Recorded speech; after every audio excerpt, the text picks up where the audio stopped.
Please be advised that the views and opinions of the host and guests do not reflect those of the station, the management, and its network.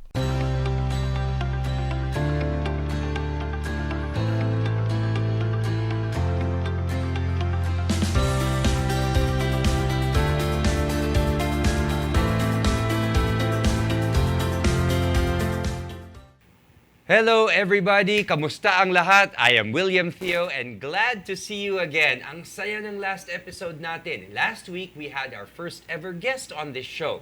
That's right, William.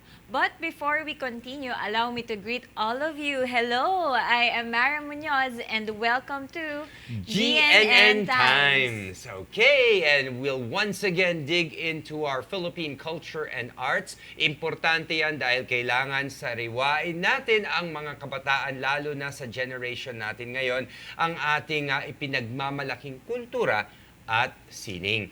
And of course, ang dami-dami natin in store for them, right? Yeah, napakalalim naman nun. Speaking of lalim, kahit hindi pa Thursday, magto-throwback tayo at sisiyasatin natin ang ilan sa mga tinaguriang firsts ng ating bansa. Very interesting. Para sa akin, importante itong firsts na ito because when you say first, it means milestone. So gusto kong malaman na yan na Mara, but before that, of course, magbabalik tanaw muna tayo sa ating previous episode with our special guest. And if you can still remember last episode, we had our first ever special guest who is a producer of documentaries, a mixed media artist, a painter, and a sculptor. His masterpieces were acquired and acknowledged widely across the world, Mr. Frederick Epistola. Yes, sobrang namimiss ko na nga actually si Mr. Epistola. Gusto ko pang makakita ng artworks niya. And sabi niya mag-open daw siya eh. Oo diba? nga eh. So talagang artworks. antabayanan natin yan. And aside from how we met him, ano yung mga takeaways mo from him?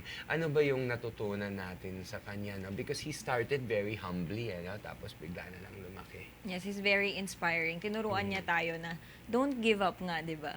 Sa kahit anong obstacles na daanan natin. Dapat tuloy-tuloy pa rin tayo. And itry rin natin yung iba't ibang klase ng idea na pwede nating gawin.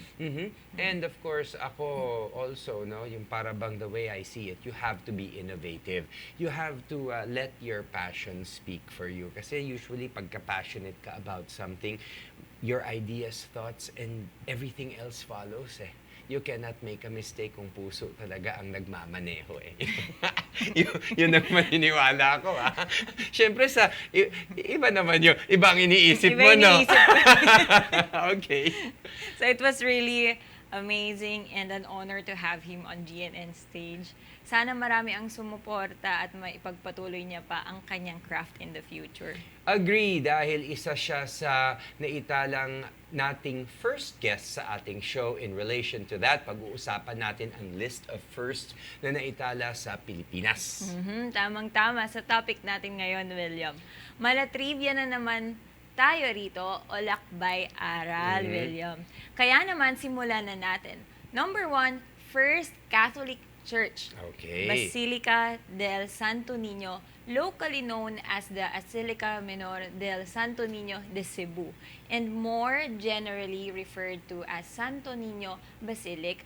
The Minor Basilica of the Holy Child was established in Cebu City, Philippines in 1565. It is the nation's oldest Roman Catholic Church. Ayun. And of course, Mara, no, alam naman natin that the Philippines is primarily a Catholic country. And it is the premier Catholic nation in the whole of Southeast Asia.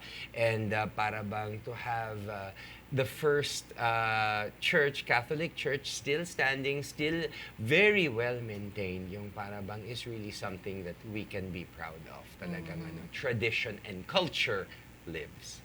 Yun. May pakindot pa si William. Siyempre. Okay. Yeah, I've been there. Have sa you been there? church See, na ako, yun. I haven't. Okay, so you've been there. How does it So, look? di ba kahit ang layo, Cebu, di ba? Pinupuntahan talaga ng mga tao. Ako, from Manila, pumunta pa kami From doon. Bicol ka pa, eh. Bicol, Hindi. Manila. Ano nga?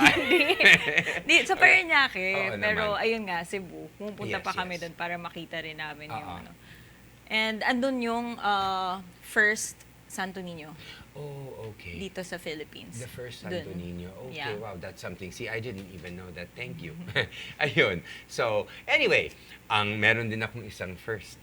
Ito, the first 24-hour public library building. Hindi lang first library, pero 24-hour public library building. Cebu City once again. Cebu City Public Library. It was established and made publicly accessible on April 13, 1919. Nagsilbi itong takbuhan ng mga Cebuano bilang tahanan upang they can gather information, and of course everything else. Nagsimula ito noong World War II, and from there muling nagbukas nung taong 1953. So it closed in World War II and then opened again, pero kahit na may gera still.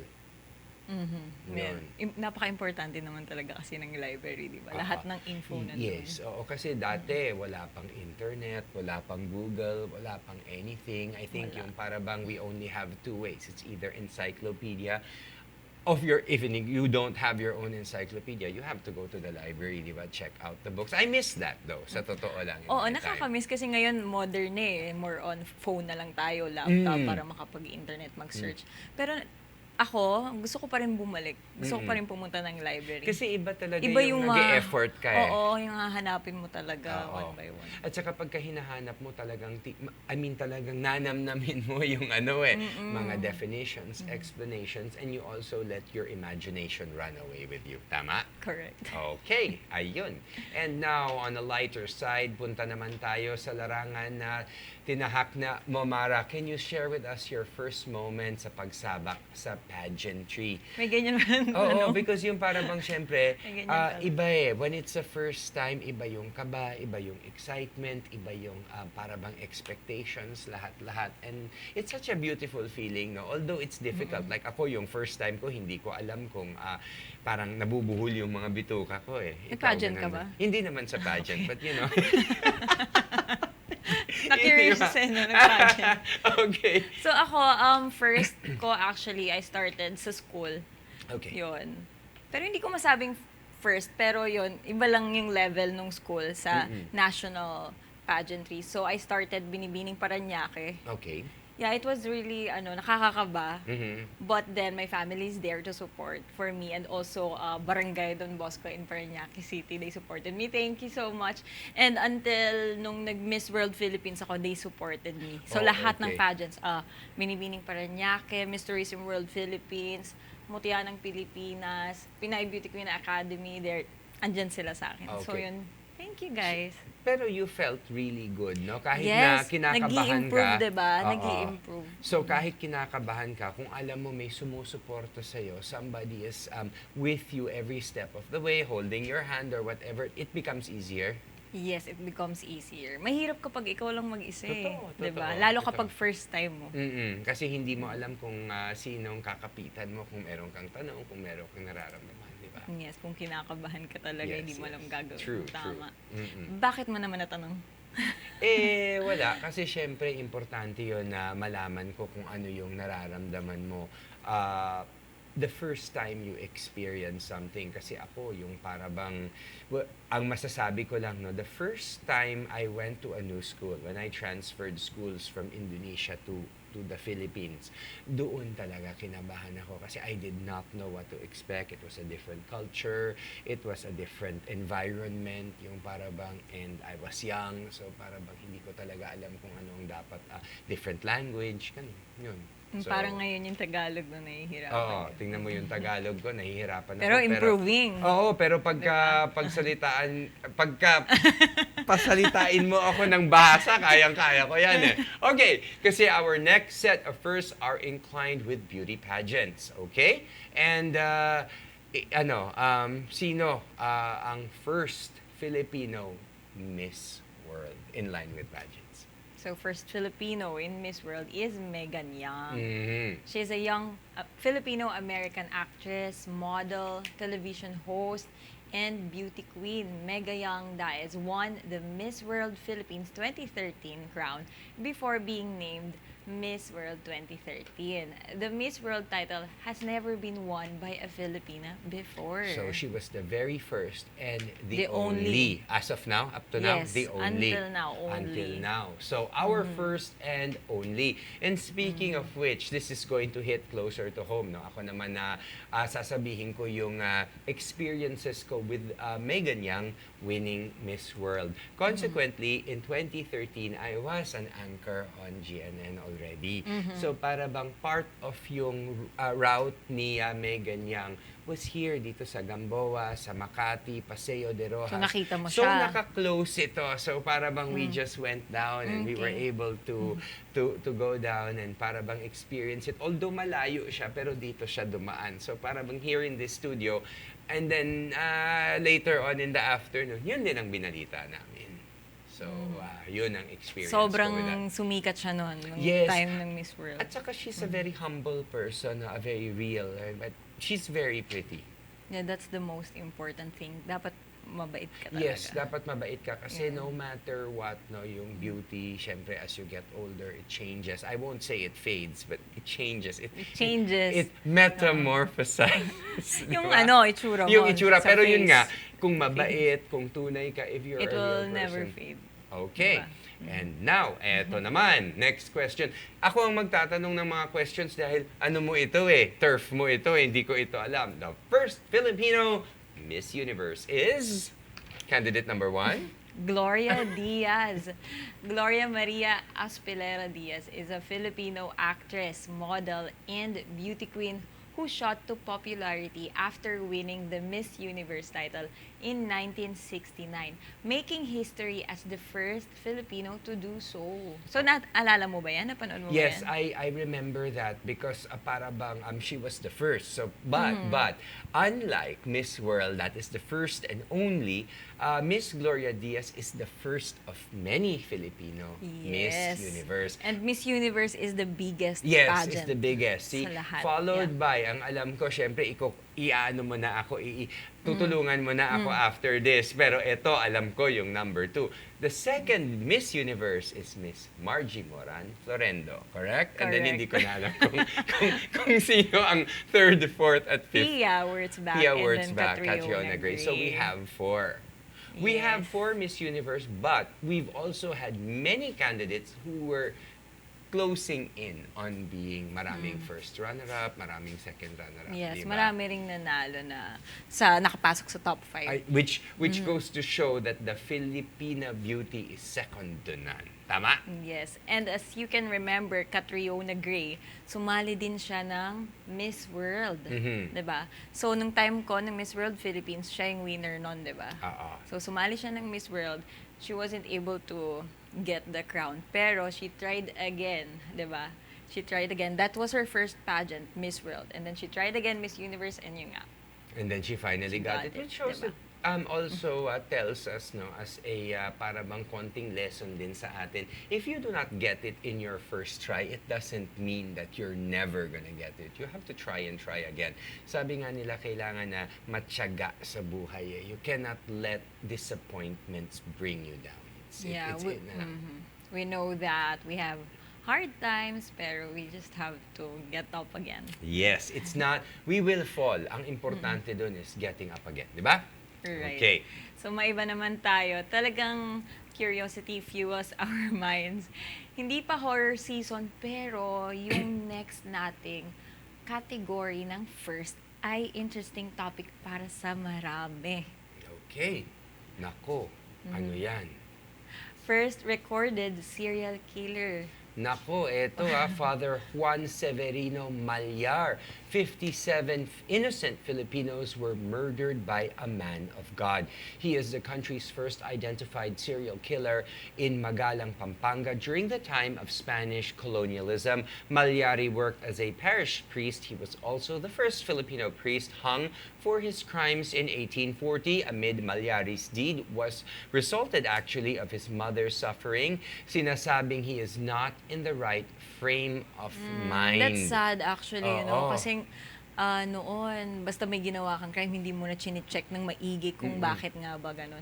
Sana mas na ano pa yung Reason. nilagay muna siya sa mental hospital. Or something. Pero Para kasi nung time na yon na Iba yung isip ng mga tao. At saka konti pa ang tao at saka sinasabi natin, civilization was very, para bang bata pa ang civilization. So, hindi natin alam yung due process, hindi natin alam. Of course, we learn that with time. But syempre, again, kahit nasabihin natin na maaring he was not in the right frame of mind, it also doesn't give him it doesn't justify na nagpatay siya ng inosenteng mga tao, of course. Kaya ayun ang nangyari sa kanya. Yun. So, although this is not a good first, pero first pa rin, syempre. First can be good and bad, di ba? Tapos father pa, di ba? Yes, at saka is also a it's really parish priest. sad. Yes. Okay. So, sa larangan naman ng sports, first Olympic gold medalist, Heidelin Diaz, hindi pa nakakamit ang unang ginto. Matunog na ang pangalan ng atleta na si Heidelin Diaz. She is a Filipino weightlifter and airwoman who won both the world and Olympic titles. Nakapagtala siya ng 2 weightlifting Olympic records during women's 55 kilograms division competition sa 2020 Summer Olympics.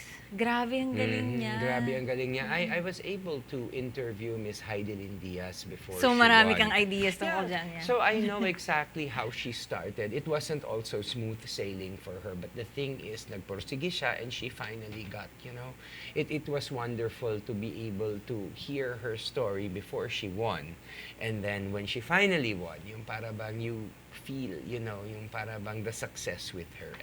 Yes, Yung nakita ganun. ko yung mga videos niya before Sobrang dami niyang naging pagkakamali. Oo, diba? yes. Oo. Pero And then, he tried again. yes, but then finally, with a lot of perseverance, then we get our goals. Tama? Yes. Okay. And these are just some among many lists of first in the Philippines. Nakakapukaw ng atensyon at interest ang mga ganitong topic. Wanna hear more? We'll see you on our next segment. Let's solve the miseries and get to knowledgeable about the history, culture, and the arts. Stay tuned here on GNN Times.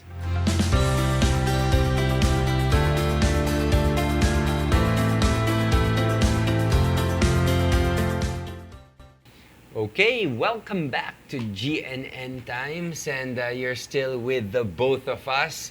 Mara, alam mo, enjoy ko talaga itong show natin na ito because it really allows us to express ourselves, no? Parang medyo nagiging emotional. Pero yes, sobrang saya nitong show na to. Nagpapasalamat talaga ako dito sa show na to. Kasi marami tayong natututunan, di ba? So ngayon, tatanungin kita, ano ba yung Kasi syempre mas bata ka sa akin. So ikaw muna ang tatanungin ko. What's your most memorable and valuable first? Yung first na na-experience mo na pinaka tumatak sa buhay mo. Okay. In any kahit anong anggulo at aspeto sige. ng buhay. Ngayon ang nasa isip ko, first na memorable. Yun nga, parang yung sabi ko kanina, yung sa school. First competition that was in Bicol. It's memorable kasi my mom is there and naghahanap talaga siya ng mga kailangan ko para dun sa pageant sa school. And the first pageant din, hindi siya yung may mga judge. Kailangan mo magbenta ng tickets. Para manalo so may ka. pressure. Oo, di ba? So, kailangan makadami ka. Dapat ikaw pinakamadaming makabenta ng So, yung mom ko, tinutulungan niya ako. Since elementary pa lang ako noon. Pumupunta pa siya ng iba't ibang lugar para magbenta ng tickets. tickets. Wow, ang galing. So, very supportive My mom si is Mami. there. Oo nga, very supportive. Very supportive yun. Pati yung mga kapatid ko, tinutulungan ako. Yun, napaka-memorable nun. And then Mara, ilan ang tickets na nabenta ni Ma'am? Marami? I can't remember. Madami, pero hindi pa rin ako yung pinaka-nanalo. Okay. Pero still yung effort pero nandun diba, second runner-up ako nun sa Bicol Elementary. Pero diba, Oo naman, syempre. I'm happy kasi yung effort. Oo, andun. Andun talaga. At saka nakikita mo doon kayo nagiging doon mo marirealize kung sino talaga ang nandyan to support you, na? That's true. Always there for you. Oo. Ako naman, yung para bang Ikaw? ako series of first, hindi ko masasabi kung ano exactly ang pinaka valuable or memorable first because it's always different eh. I mean, I can say memorable was my first pet because mahilig din ako sa aso. So Yeah, sobrang hilig mo. sobrang hilig ko. So when ayaw kasi ng mga magulang ko magkaroon ako ng any sort of pet eh. Nung bata ako, yung para bang ini-imagine ko na lang sa libro, iniisip ko that they're gonna come to life. Ayaw ganyan, nila ganyan, before. Kasi dati, it's so weird, no? My mom really didn't want us to have pets and now she has 30 dogs. It's very ironic, you know? So, yung because it would ruin her carpets, ruin her antiques and whatever, and now she lets it ruin her life. So, or run Grabe. over all her life. Ang So, dami. yun nga ang ano. So, minsan yung first mo hindi indicative of what's gonna happen in the future. Siguro, also my first girlfriend was also very memorable because yung Oy, mga na-open niya ngayon Oo lang. naman. Kasi sa totoo lang, first relationship, lalo na hindi ko alam kung ano yung gagawin ko. In line with that, no, my parents separated early on. So, I didn't really have, dun tayo nagkakaiba because I did not have a support group. So, kung meron akong mga tinatanong sa buhay, mga tanong, wala rin naman pwedeng sumagot eh because they were all busy doing their own things. But Nandito ako, gusto mong sumagot. pero kasi hindi ka pa pinapanganak noon sana, di ba? Kaya yun. Some of those first for me, ang relevance niyan is those first siguro I would say the most valuable first for me is really my first disappointments because yung mga disappointments na yon is really what pivoted me to be able to make it in life, to develop the strength, to develop the perseverance na para bang mag-move on. Hindi ako nagpatalo sa kung ano yung hinaharap ko. Siyempre, wala akong ibang matanungan. Ako yung pinakamatanda sa pamilya ko. My brother and I were 6 years apart. Wala rin naman akong maliit lang ang pamilya ko. So, I tried to do it on my own. Yun. So, yun ang mga first sa akin. Ako naman ang magtatanong sa'yo. Wait lang. Ano yung tanong mo? Ano muna?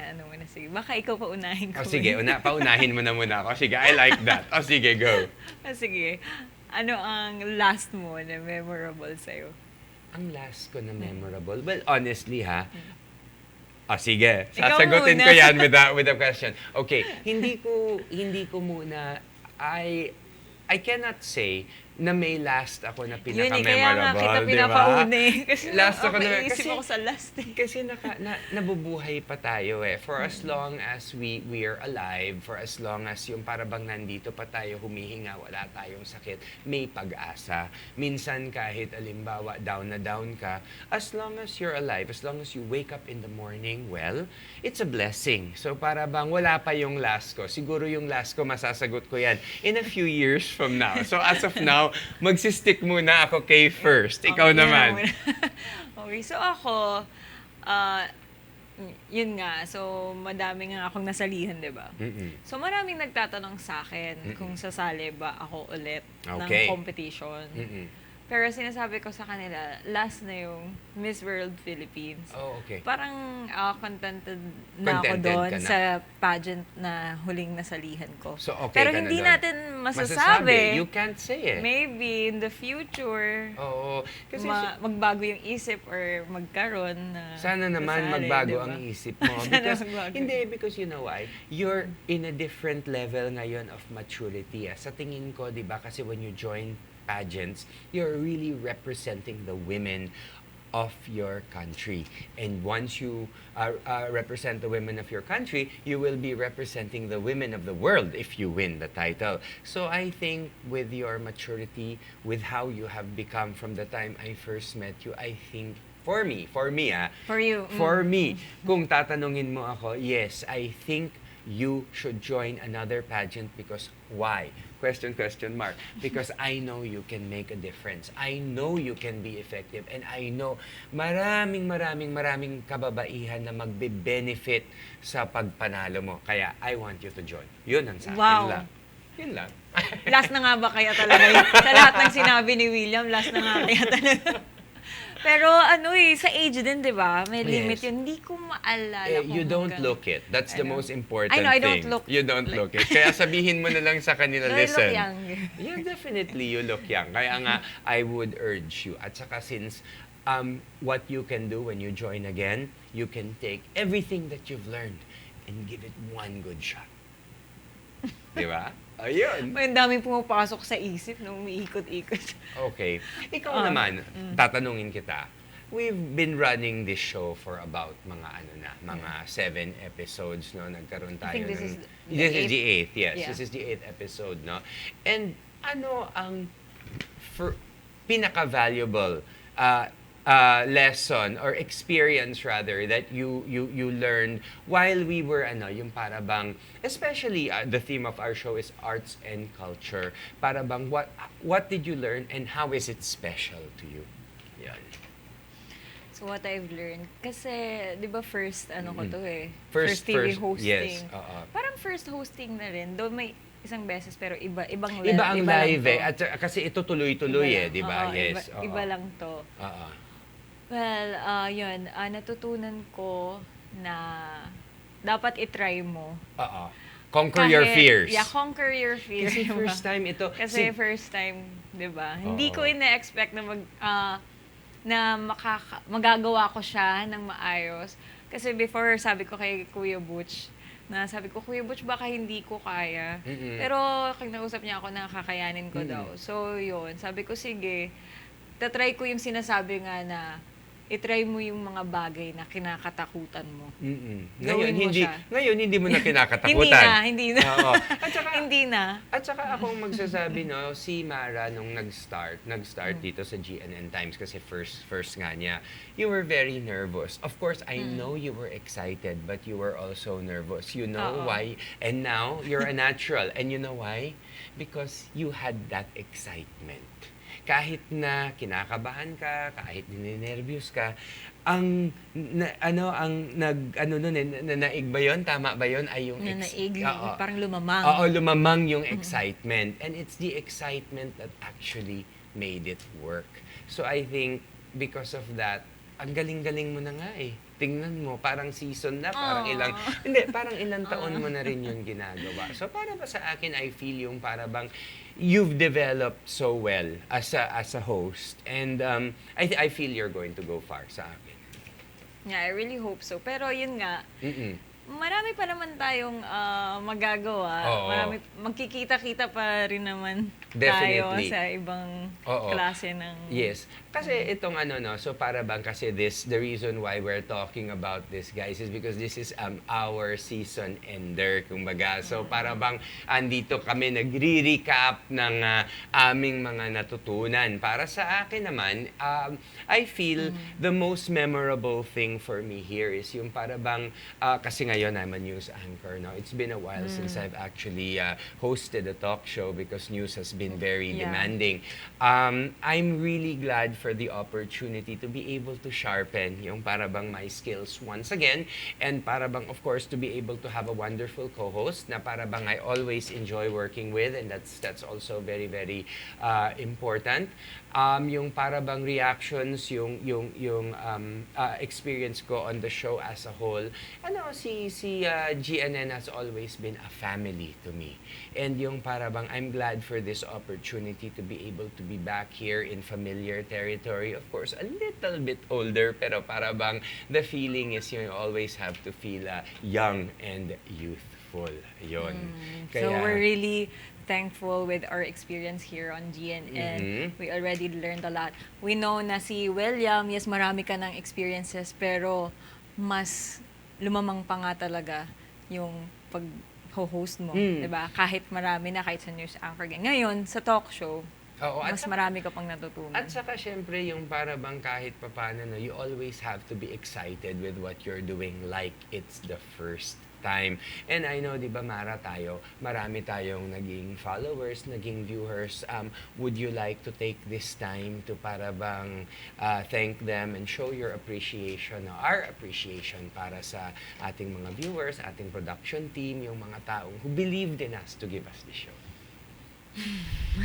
Napahinga ako ng malalim. Yes. Yeah, so maraming salamat talaga sa inyong lahat. I'm very thankful because you're there to support us. You watched our show and yun, marami tayong pinagdaanan din. Mhm. And Yung journey natin, no? Yeah. yung journey natin. Nasaksihan Saan ninyo. ba camera? Ito ba? Dito tayo. Yes, yes. Yun. So, maraming salamat. Ako, oh my God. Oo.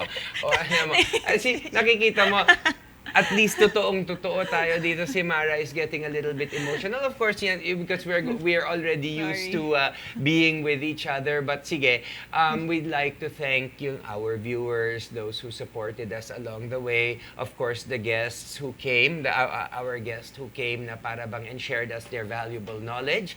The production team who has always been supportive of us, na para bang pinagtsatsagaan kami. And parang, para bang who has become family to us, no? So ikaw, Mara, may I ask na lang, ano ang final messages mo sa mga viewers natin or yung mga tao who want to achieve something pero nahihinaan ng loob? Ano ang advice mo sa kanila? Yun na lang siguro.